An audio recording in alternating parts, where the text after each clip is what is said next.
పాలకూర తింటే ఆరోగ్యం గ్యారంటీ.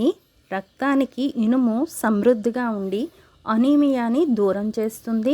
కంటి చూపు మెరుగుపరిచి దృష్టి సమస్యల్ని తగ్గిస్తుంది. ఎముకలు బలంగా ఉండేందుకు సహాయపడుతుంది. ఇంకా చెప్పుకోవాలి అంటే చర్మం కాంతివంతంగా అండ్ జుట్టు అనేది మనకి ఆరోగ్యంగా ఉండేలా మారుస్తుంది. ఇమ్యూనిటీ లెవెల్స్ని పెంచి వ్యాధి నుంచి మనకు అనేక వ్యాధుల నుంచి కూడా మనకి రక్షిస్తుంది. ఇంకా చెప్పుకోవాలంటే అనేక సమస్యల నుంచి, కడుపు సమస్యలు ఉంటే వాటిని తగ్గిస్తుంది. ఇంకా ఎన్నో పోషకాలు ఉన్నటువంటి ఆహార పదార్థం అండి పాలకూర. ఈ పాలకూరను తీసుకోవటం ఎంత ఆరోగ్యమో అందరికీ ఇంచుమించు తెలిసిందే. ప్రతి వీక్లీ ఈ పాలకూరను తీసుకోవటం అంటే చాలా మంచిది అండి ఆరోగ్యానికి. పాలకూర లభిస్తుంది vitamin C and A. And ఇంకా మనం వీడియోలో చెప్పుకుందాం దీని గురించి. Hi hello friends, welcome to my channel baby channel. Hi friends, good morning అందరికీ. చెప్పాను కదా ఇవాళ నేను పాలకూర చేస్తున్నానండి. పాలకూర టమాటో. పాలకూర అనేది హెల్త్కి చాలా చాలా చాలా హెల్త్ బెనిఫిట్స్ అయితే ఇందులో ఉన్నాయండి. అందుకని చెప్పి నేను పాలకూర ఎవ్రీ వీక్ ఇంచుమించుగా చేయడానికి ట్రై చేస్తూ ఉంటాను. దీనికోసం అని చెప్పి ఇదిగోండి పాలకూరని తీసుకున్నాను. నీట్గా క్లీన్ చేసుకొని దీనిలోని ఉన్నటువంటి నీట్గా లేని ఆకుల్ని తీసి సైడ్కి పెట్టుకొని కడిగేసుకొని ఒక కన్నాల ప్లేట్లోనైతే పెట్టుకున్నానండి. ఇలా పెట్టుకోవడం వల్ల వాటర్ అంతా కిందకి వెళ్ళిపోతుంది కదా, అందుకు కడిగేసి చక్కగా ఇలా సైడ్కి పెట్టుకున్నాను. ఒక హాఫ్ అన్ అవర్ వరకు వాటర్ అంతా కిందకి వెళ్ళిపోతుంది కదా. ఇప్పుడు వీటిని చక్కగా చిన్న చిన్న పీసెస్గా కట్ చేసేసుకుందాం. చెప్పాను కదండి పాలకూరతో కలిగే ఆరోగ్య ప్రయోజనాలు ఎన్నో ఉన్నాయండి. పాలకూర, తోటకూర, చుక్కకూర, ఆకుకూరలు తినండి. గోంగూరలలో అయితే ఐరన్ ఉంటుంది. ఆకుకూరలు తినడానికి వారానికి ఒక్కసారైనా తింటూ ఉండండి. మీ ఆహార పదార్థాలలో ఆకుకూరల్ని చేర్చుకోండి. దీనికోసమని ఇదిగోండి పాలకూర చక్కగా చిన్నగా కట్ చేసేసుకున్నాను. టమాటో తీసుకున్నాను అండ్ కరివేపాకు, తెల్లుల్లిపాయలు అండ్ పచ్చిమిర్చి అండ్ ఆనియన్స్, ఉల్లిపాయలు కట్ చేసుకొని పెట్టుకున్నాను. ఉల్లిపాయలు అయితే పెద్దగా నేనైతే కట్ చేసుకున్నానండి. తెల్లుల్లిపాయలు అయితే కచ్చా పచ్చాగా దంచుకుంటే సరిపోతుంది. నెక్స్ట్ ప్రాసెస్లోకి వెళ్దాం. ప్రాసెస్లోకి వెళ్తే స్టవ్ ఆన్ చేసుకొని కడాయి పెట్టుకున్నాను. కడాయి బాగా హీట్ అయిన తర్వాత ఆయిల్ వేసాను. ఆయిల్ కూడా ఇదిగోండి బాగా హీట్ అయిపోతుంది.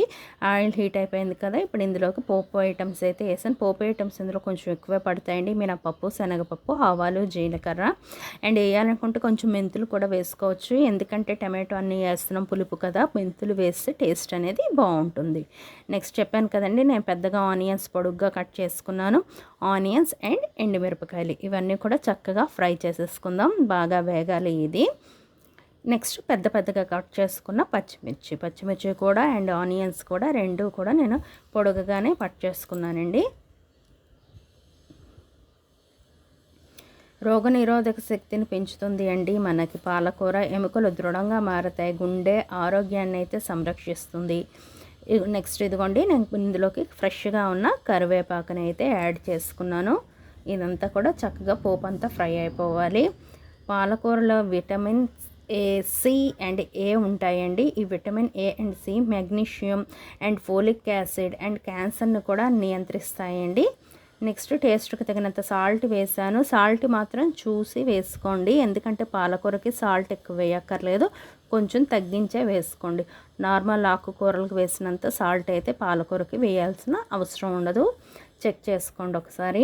నెక్స్ట్ నేను చిన్నగా కట్ చేసి పెట్టుకున్న పాలకూర అంతే ఇందులోకి యాడ్ చేసేస్తున్నాను.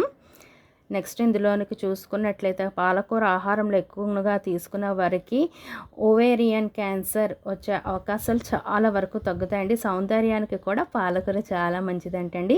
పాలకూర రక్తాన్ని శుద్ధి చేసే తత్వం అనేది ఎక్కువగా ఉంది. పాలకూర పోషకాల నుంచి ఒక గనిగా దీన్ని అయితే ఇందులో చాలా చాలా ఇనుము కూడా ఉంటుంది అంటండి. పాలకూర వేయగానే హైలోనే ఉంచండి. ఇంకా చూసారు ఇందులోంచి వాటర్ కంటెంట్ అనేది వస్తుంది. సిమ్ చేస్తే ఇంకా ఎక్కువ వాటర్ వచ్చేస్తుంది.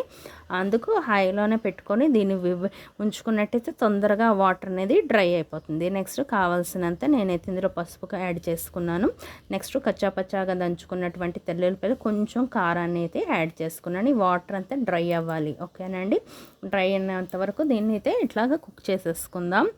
ఇంకా చూసుకున్నట్లయితే చెప్పాను కదండి, రోగనిరోధక శక్తి అనేది పెంచుతుంది మనకి తోటకూర, అది పాలకూర. అండ్ పలు ప్రయోజనాలు కలిగినటువంటి పాలకూర మనకి ఎన్నో రకాల పోషకాలు అయితే ఇస్తుందండి. పాలకూరలో పోలిక్ యాసిడ్ పుష్కలంగా ఉంటుంది. పాలకూరలో 13 రకాల యాంటీ ఆక్సిడెంట్స్ అయితే ఉన్నాయండి. ఇందులో నెక్స్ట్ చిన్న చిన్నగా కట్ చేసుకున్నాను కదా టమాటోని అయితే యాడ్ చేసుకుంటున్నాను. టమాటో అనేది ఆప్షనల్ అండి, మీ చాయిస్. వేయాలనుకున్న వాళ్ళు వేయండి, లేదంటే లేదు. కానీ వేస్తే టేస్ట్ అనేది బాగుంటుంది. కొద్దిసేపు క్యాప్ పెట్టుకుందాం. క్యాప్ పెట్టుకున్న తర్వాత ఇగోండి చూసా ఏ విధంగా కుక్ అయిపోయిందో. వాటర్ అంతా చక్కగా డ్రై అయిపోయింది. టమాటో కూడా చక్కగా మగ్గిపోయింది. ఒకసారి బాగా మిక్స్ చేసేసుకోవటమేని. పాలకూర తినేవారిలో రోగనిరోధక శక్తి అండ్ ఇనుము అనేది చాలా ఉంటుందండి. పాలకూరను ఆహారంలో చేర్చుకుంటే ఎముకల సమస్యలు అనేవి దరికి రావు అంటండి. అండ్ పక్షవాతానికి తిరుగులేని మందుగా పాలకూర అయితే పనిచేస్తుంది అంటండి. పాలకూర తింటే గుండె జబ్బులు అనేవి దూరం అవుతాయి. ఇంకా చెప్పాలి అంటే పాలకూర ఆహారంలో తీసుకుంటే ఓవేరియా క్యాన్సర్ చెప్పాను కదండి, అది దూరం అవుతుంది. అండ్ ప్రెగ్నెంట్ లేడీస్ పాలకూర తీసుకుంటే అనీమియా వ్యాధికి గురి కాకుండా ఉంటారు. ఇలా చెప్పుకుంటూ వెళ్తే పాలకూర యొక్క ఉపయోగాలు చాలా ఉన్నాయండి. చాలా బెనిఫిట్స్ ఉన్నాయి పాలకూరలోని మనకి. డెఫినెట్గా ఎవ్రీ వీక్ అందరి పాలకూర తీసుకుంటారు, హెల్త్లోనికి డైట్లోనికి యూస్ చేస్తారని అనుకుంటున్నాను. అంతేనండి, మన కర్రీ అయితే రెడీ అయిపోయింది. నచ్చిందంటే like, share and subscribe. Thank you friends. High points కూడా ఇవ్వండి. Like, subscribe. Thank you friends. Thank